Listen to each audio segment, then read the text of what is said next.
I'm Casey, and this is Nikki. and we're here to show you silk screening at Spark.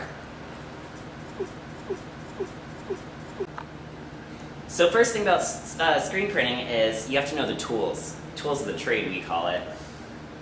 That's right, Casey. So these are personal silk screening units. They're called UDOs. Yeah, we don't have a vacuum forming exposure unit. We just have these UDO machines. And you see, they expose the photographic process we're going to use to UV light. UV, there we go. We're going to show you inks. This is Speedball screen printing ink, and it's specifically for fabric because we're going to print on a t-shirt today. But you can also use this on paper. Just a note that these are all water-based inks. We're only using water-based inks right now because we don't have ventilation or the proper facilities to wash out plasticine inks, which are oil-based. Another thing that we will be using is transparencies. We have a nice pack of them here, and they have two sides. There's one with a slight texture. Use that side when you're marking it up. What we're trying to do is make a stencil For your drawing. for our unit. Also, you can always go to Staples or a copy shop and bring in your drawing, which would be like so, and ask them to photocopy it for you. It's always good to get two, and ask them to photocopy it on transparency film. You get two so that it becomes more opaque. For what we want to accomplish is blocking out the light with the transparency film. Next, we're going to use a fan. This is like one of those old fans from like 1950, maybe earlier. These are great because if your fingers get cut in here, they'll get cut off. Actually, watch out for that. Hey, Nikki, want some air? Yes. Hold on. Here we go. Look at that. She's a model. Fans are good for drying off your screens. So instead of waiting an hour for your screen to dry after we coat it with emulsion, it'll only take 30 minutes. Next thing we want to show you is light-sensitive photo emulsion. This is what? It's something that we usually keep in the darkroom. And it's usually in the bucket, a nice goopy texture. When exposed to light, it hardens. We use these screen coaters to coat our screens. Next thing we'd like to introduce you to are full heavy paint cans. We'll explain later. We have squeegees, which help you lay the print. The emulsion remover. We use Rhino Green because it's non-toxic. And the dish that we pour the remover in, and the brush that we use to scrub the remover out of the screen. The image we're going to use today for our silk screen is the Spark logo. You can use logos, you can use your own drawings, your own designs. The important part here is that it's bold and graphic and not too many fine lines. When working with t-shirt mesh that we used, it's probably like a 110 mesh. The mesh is wider so that paint can go through it easier. And on t-shirts, you want that. So no fine lines. So right now here I have my design and my transparency paper.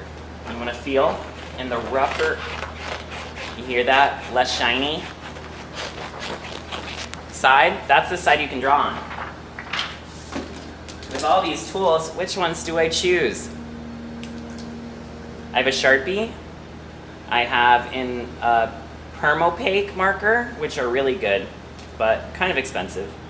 And I have microns, a regular magic marker, which is black acrylic paint, and ink. The answer is any one that works, stupid. Doesn't matter how you make your stencil. Doesn't matter how you make your transparency. What matters is that it's opaque and you can't see light through it. It's good to hold it up to a window to see just how black can be. You don't want to see any pinholes or any light shining through. Okay, now we're gonna coat a screen.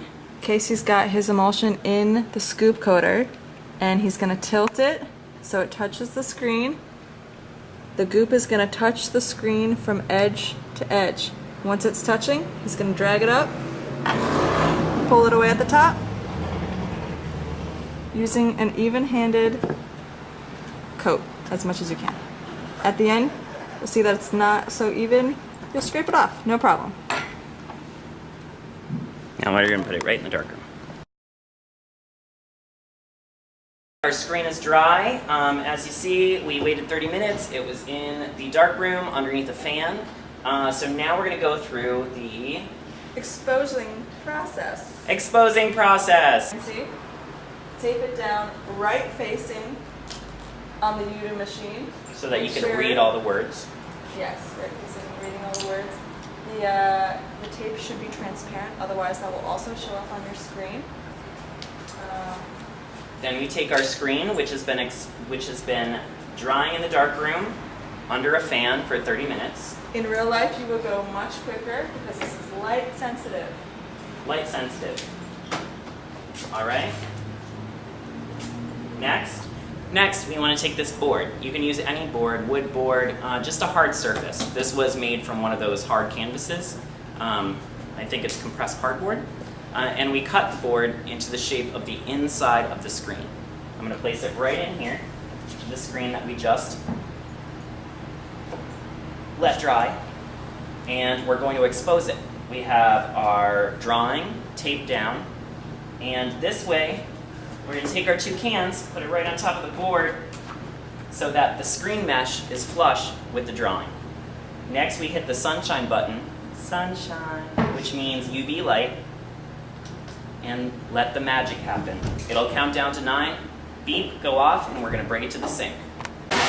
Here we are at the sink, and as you see, I used my spray hose to wash out what was just exposed, and everything stuck. I don't know if you can hear this with the water. Everything stuck to the screen. It hardened, except for what was blocked out with the black transparency. Today, Nikki has picked this belly shirt because she wants to show off her summer bod. So we have a palette right here. This is for t-shirt printing, and we can use the U-Do for this. You want to get it up in that belly shirt, put it through, and pull down. Nope, right on there.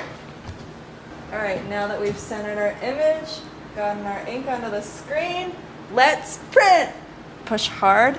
I'm going to just try and push the ink right through the screen. I like to go at a 45-degree angle and use both hands for an even pull. Okay, one hand. Ooh, belly shirt. Cool, I can't wait to wear my belly shirt. So, to reclaim the screen, which is getting this blue stuff off of the screen, so you can make another image and try to get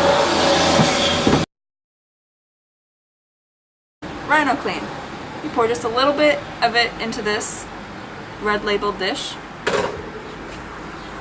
Take your brush and scrub it on both sides. Easy peasy. And when you're done, you have a fresh new screen to make. Oh, they come out really nice. After you're done doing a washout, check to make sure you've gotten every single little bit. Oh, there's some down there, and I see some holes here. I'm gonna go back at it.